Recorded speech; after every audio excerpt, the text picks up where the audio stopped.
Chapter 1. The Last Night. The air on the terrace of the royal apartments was heavy, saturated with a static electricity that made the hair on Elia's arms stand on end. She adjusted her pauldron, the leather creaking familiarly in the muffled silence of the royal sanctuary. Here, far from the hustle and bustle of the ramparts below, everything seemed falsely peaceful. Beside her, Idris leaned against the frame of the large French doors, insolent as ever, watching the interior of the room where the king stood. "Am I seeing things?" she whispered, so as not to be heard through the glass. "Or has the king gotten even more handsome since he started wearing black?" Elia sighed, exasperated by her friend's flippancy, but she couldn't help stealing a glance over her shoulder. Alexandra was there, sitting at his desk, only a few meters away. Elia could see him perfectly. That golden lock of hair falling over his green eyes, ringed with fatigue. That nervous way of running his hand through his hair. For days now, he had worn nothing but dark, unadorned tunics. It was his silent way of mourning his starving people. They were his last line of defense. The salamanders. No one entered or left without passing them. Elia knew everything about him. The irregular rhythm of his breathing when he read war reports, his scent of rain and old parchment that drifted out to the terrace. Her life was but an extension of his. "Idris!" Elia growled under her breath. "Get back to your post. If the general sees you leering at the sovereign like a piece of meat." "It would be worth it," Idris laughed with a wink. "I'd die with a smile on my face." It was her last carefree laugh. The ground did not shake. It bucked. A second later, the sound of the explosion coming from the city's main gates made the windows of the royal apartments vibrate until they cracked. The blast made Elia stagger. "They've breached the gates!" Idris screamed, her smile erased by killer instinct. The two warriors did not exchange a word. No need to run through the corridors. They pivoted and smashed through the French doors to enter the room. "My king!" Alexandra had bolted upright in the middle of the room, pale as death, knocking over his chair. He held a ceremonial dagger in his hand, but the blade was trembling. He was not a soldier. He was a poet being forced to watch the apocalypse from his windows. Idris immediately charged toward the heavy oak door leading to the main corridor to lock it, while Elia rushed toward Alexandra. Seeing the panic devouring the king's green eyes, she broke protocol. She placed a firm hand on his shoulder, anchoring him in reality. "Look at me," she commanded softly. On the other side of the main door, in the hallway, the clash of steel and the screams of the outer guards being slaughtered could already be heard. The enemy was fast. Too fast. "We will get you out of here. I swear it." Boom. The entrance door to the apartments vibrated under a violent blow. The wood began to crack around the lock. "It's now!" Idris shouted, shoving a dresser against the entrance. "They're already in the hallway." Elia rushed toward the tapestry depicting the founding of Rior. She tore it down, revealing the bare stone, and triggered the mechanism. The wall pivoted with a dull groan, revealing the black maw of the tunnel. She pushed Alexandre into it. "Go!" But just as she prepared to follow him, she felt a void at her side. The crash of splintering wood echoed. The barricade had just given way. The soldiers of Mont were flooding into the antechamber. Elia froze, one foot in the shadow, the other in the light. Idris was not retreating toward the tunnel. She faced the corridor, her sword already raised, as motionless as an iron statue. They didn't need to speak. Elia understood instantly. The closing mechanism was too slow, the enemies too close. If Idris entered, all three would die in the dark. Elia reached out a desperate hand toward her friend's arm. She didn't call her name. She could no longer breathe. But Idris turned her head. She wasn't crying. She wore that fierce, predatory smile she displayed when gambling her pay on dice and knowing she was about to take it all. A smile of pure insolence in the face of death. "Get out of here, Elia." It wasn't a suggestion. It was the order of a warrior who had just sealed her pact with destiny. Alaya hesitated for a fraction of a second, her arm outstretched in the void, her eyes drowned in tears. "If you let him die," Idris roared over the din of enemy armor, "I'll kill you myself in hell." The violence of the threat, saturated with absolute sisterly love, was the whiplash Alaya needed. She understood that her own grief did not matter in the face of the king's survival. She swallowed a sob, gripped Alexandra by the shoulder, and pulled the closing lever. The stone closed slowly, inexorably. The last image Alaya took with her into the darkness was the reflection of enemy steel on her sister's undefeated smile. Then, silence. A silence worse than the crash. In the tunnel, then on the boat, the silence was a living entity that suffocated them. Alaya rowed, her arms burned, her lungs burned, but it was her heart that was nothing but ashes. With every stroke of the oar in the black water of the underground river, she saw Idris's face again. Alexandra was slumped in the back, wrapped in a homespun cloak too large for him, his empty gaze fixed on the dark waves. In the distance, behind them, the castle of Rior was burning, an orange, obscene stain devouring the night. His heritage, his history, his people. Everything was going up in smoke. At dawn, the boat scraped the sandy bottom near a fishing village, far from the carnage. The morning mist clung to their skin like a damp, frozen shroud. "We must continue on foot," Alaya said. Her voice was hoarse, broken, unrecognizable. As she tried to step out of the boat, her legs, betrayed by exhaustion and grief, gave way. She stumbled into the shallow water. A warm hand caught her before she hit the water. Alexandre. He held her firmly by the arm. For the first time that night, he seemed present. He didn't look at her as a king looks at his subject, but as a man who has just seen his world collapse and who clings to the only column still standing amidst the ruins. "Are you hurt?" he asked. His deep voice was tinged with a sincere concern that unsettled Alaya more than any wound. The contact burned her skin through the soaked fabric of her tunic. It was forbidden. It was too close. She gently disengaged, resuming her rigid guard posture, even though her fingertips tingled with the furious need to touch him again, to make sure he was real. "I am fine, my king. It is nothing." She was lying. She had just lost her sister. She had just lost her soul. Alexandre stared at her a second too long, his green eyes searching the darkness of her own gaze, as if reading every line of her pain. Then he nodded, accepting the lie out of necessity. "Then guide me, Alaya." He didn't say, "Guide us." There was no more royal us. Hidden under their cloaks, they disappeared into the mist. Two shadows united by loss, walking close to each other, separated by an impassable millimeter of air. Chapter 2. The Cave. There were two paths to reach the kingdom of Lau. The first was the royal way, wide, paved, and direct. At this hour it must have been a river of blood, flooded with the people of Rior fleeing the massacre, but also infested by Mance riders who were cutting down the stragglers.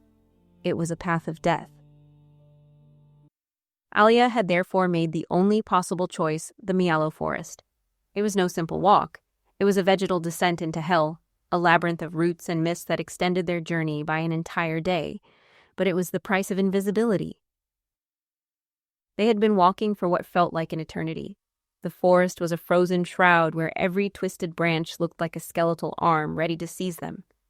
In the distance, beyond the tree line, Alaya would sometimes catch glimpses of orange glows. The royal way was burning. The screams of the dying came in waves, carried by a wind that smelled of carrion. Alaya led the way, her sword hacking through the brambles with mechanical violence. She could no longer feel her feet. She no longer felt the cold. She had become a machine whose sole function was to move forward. One step, another, for Idris, so that her sacrifice would not be in vain. Behind her, the sound of a heavy thud broke the rhythm. Alaya pivoted instantly, her blade ready, but there was no enemy. Just Alexandra, on his knees in the mud. His hands were trembling too much to support his weight. "We cannot stop," she said, her voice raspy from exhaustion. Alexandra raised his head. He was unrecognizable. His black tunic was in tatters, his golden hair soiled with earth, his lips tinged blue. Nothing remained of the solar sovereign. He was nothing more than a broken man, dragging his survival along like a burden. "I am not stopping, Elia," he breathed, with a dignity that broke her heart. I am just catching my breath." He was lying. His knees were knocking together. If they continued, he would die of hypothermia before dawn. Elia scanned the surroundings. A dull roar echoed to her left. A waterfall. The curtain of liquid would cover their tracks and their voices. They found refuge behind the roaring curtain of a waterfall in a cramped rocky cavity. The place smelled of moss and cold stone, but it was a sanctuary. The moment they were inside, Alexandra collapsed against the wall. He was shivering so violently that the chattering of his teeth echoed against the rock. "You have to take that off," Elia ordered, tugging at the fastenings of his velvet cloak, which had become a block of ice. He let her, as docile as a child. Elia wrung out the fabrics and set to work lighting a makeshift fire with dry wood found at the back of the cave. When the first spark caught, a flickering light finally illuminated their faces. She used the cloaks to create a screen at the entrance, trapping the heat inside. She sat back down across from him. In this enclosed space, the scent of the king overwhelmed her. Rain, sweat, and that lingering aroma of sandalwood that clung to him despite the disaster. It was the scent of Ryer, the scent of a vanished world. Suddenly, he raised his hand. The gesture was slow, hesitant. Elia froze, her muscles tensed. The king's cold fingers approached her face and brushed her lower lip. The contact was an electric shock. "You have a mark," Alexandra murmured. "Ash." With a movement of his thumb, with an unbearable gentleness, he wiped away the black trace at the corner of her mouth. It was not the gesture of a sovereign, it was the gesture of a lover.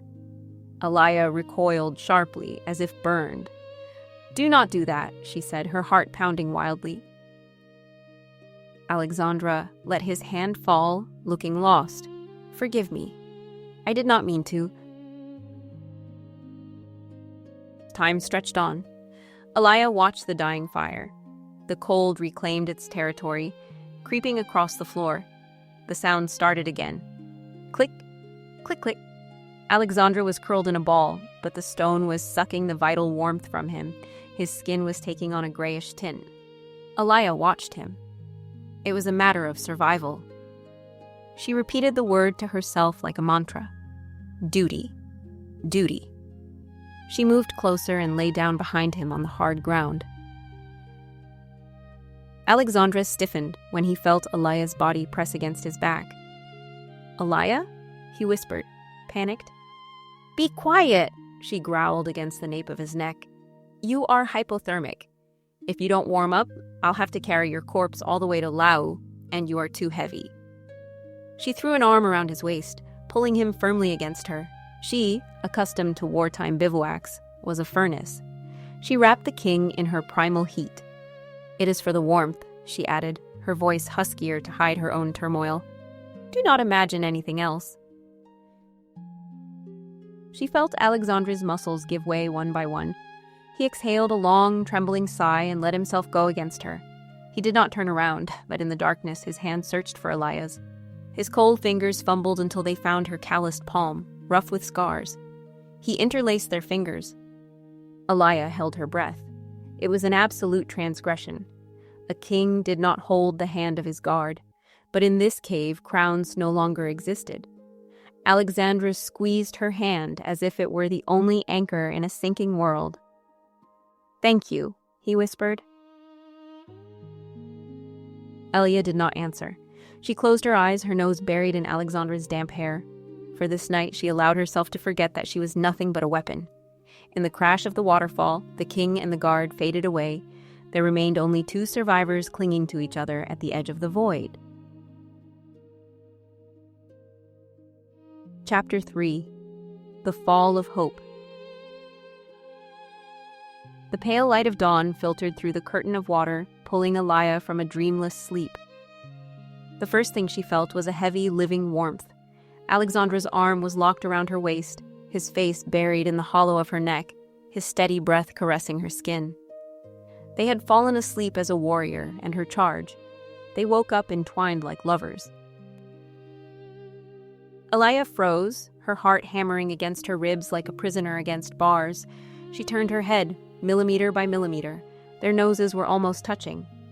Alexandra opened his eyes. There was a suspended second where the war, Leia, and the ashes of Rior no longer existed. Alexandra's green gaze was misty, vulnerable.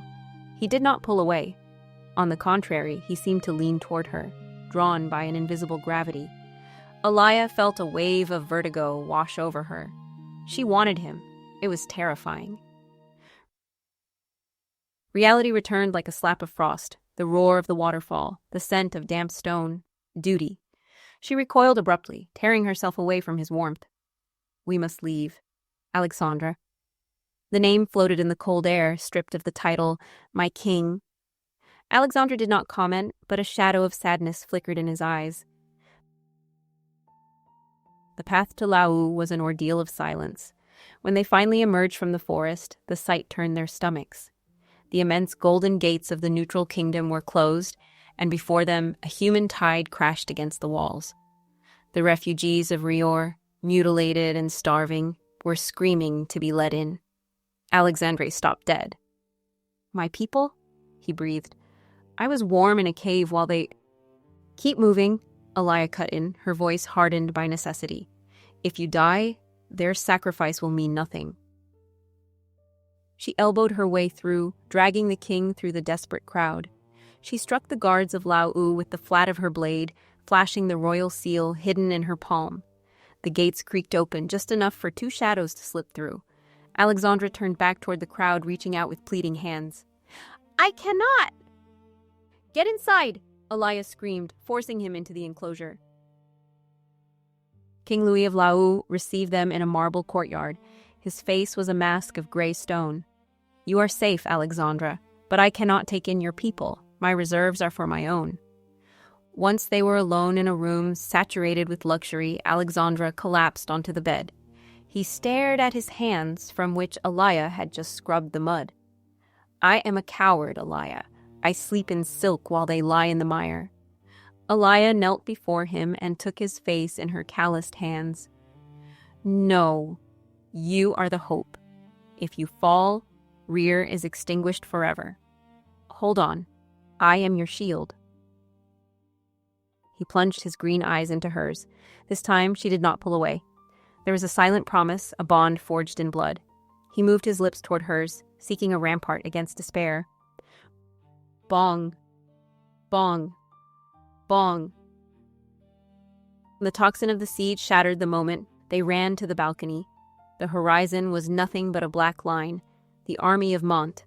And before the gates, amidst the terrified refugees, Queen Leia's crimson banner snapped in the wind like a tongue of blood. The door burst open. Louis entered, livid. "She is here. She promises to raise Lau and massacre every refugee if I do not hand you over." Alaya drew her dagger. "Let her try." "She wants to speak to you, Alexandre," Louis continued, ignoring the guard. "Alone. She says she has a proposal." Alexandra smoothed his tunic. His face changed, hardening into a glacial resolve that frightened Alaya. "I will go." In the throne room, Leia awaited him with predatory insolence. "Look outside, Alexandra. One word from me and my archers will turn your people into pincushions. I will burn everything, including your little wolf barking behind the door." Alexandre clenched his fists until his palms bled. "I offer you a deal," Leia whispered. "Abdicate. Become my consort, at my feet, in my bed, for eternity. In exchange, I let the refugees live, and I let the girl go free." Alexandra closed his eyes. He saw the cave again, Alaya's warmth. If he refused, she would die. If he accepted, he would lose his soul, but she would breathe. "Promise me she will live," he said in a dead voice. "I swear it." "Then I am yours." Alia paced behind the door. Suddenly, the double doors swung open. The guards' spears crossed in front of her, blocking her at the threshold. Then she saw the unbearable. Alexandra stood facing Leia. The queen whispered an order, and before Elia's eyes, the king of Rior bent the knee. Time stood still. Elia did not see a sacrifice. She saw an abdication. She saw cowardice. When Alexandra stood back up, Leia grabbed his face. She crushed her mouth against his and bit his lower lip. A ruby drop of blood beaded on the king's lip, a mark of ownership. Alexandra did not flinch. He remained motionless, the blood trickling down his chin, his eyes open but empty. To Elia, it was an execution. Alexandra detached himself from the queen. He walked toward the exit. As he reached Elia, he held her gaze for a fraction of a second, a moment where the emerald of his eyes seemed extinguished. Then he turned his head, unable to face the judgment of his shield, and passed her without a word. "Alexandra!" she screamed. "Fight!" He did not slow down. He disappeared into the corridor, swallowed by the enemy escort. In the throne room, Leia wiped her lips with satisfied disgust. She stepped toward Elia, who was still held by the guards. Seeing the queen approach, Elia's rage abruptly subsided. She straightened her back, chin held high, refusing to offer the spectacle of her distress. Leia stopped inches away. A cruel smile stretched her lips. She raised her hand and gently caressed Elia's cheek, a gesture of sickening intimacy. "You served him well, little wolf," Leia whispered. "But the guard is of no use once the king has found his queen." Leia then turned to her right hand, General Aliam. "Get rid of this trash," she said in a crystalline voice, "and clean the courtyard. I do not want the screams of refugees to spoil my first night with my consort." Aliam stepped forward, a massive shadow. He did not hesitate. With a sharp movement, he drew his sword and plunged it into Elia's side. Elia's breath was cut short. A searing pain radiated through her chest. The guards of Lau let her go. She collapsed onto the marble. "Archers!" Aliam thundered over her. "Fire!" As her vision blurred, Elia saw the absolute horror. The soldiers of Lau, the ones who were supposed to protect them, turned their spears against the unarmed refugees, massacring them alongside the men of Man. Elia lay on the ground, her cheek against the cold stone. She felt her blood spreading beneath her. Her last image, the one that would haunt her soul for 6 centuries, was Leia's feet. She saw the purple hems of her gown sweep the blood on the floor as she walked away. Leia was taking, with a triumphant step, the same path Alexandra had taken moments before. She was following him. She was walking over the corpse of the protector to reach her trophy. Elia closed her eyes, hate vibrating in her veins louder than death. "I will find you." The darkness swallowed her as the sounds of the massacre continued to echo in the throne room. Empty of all humanity,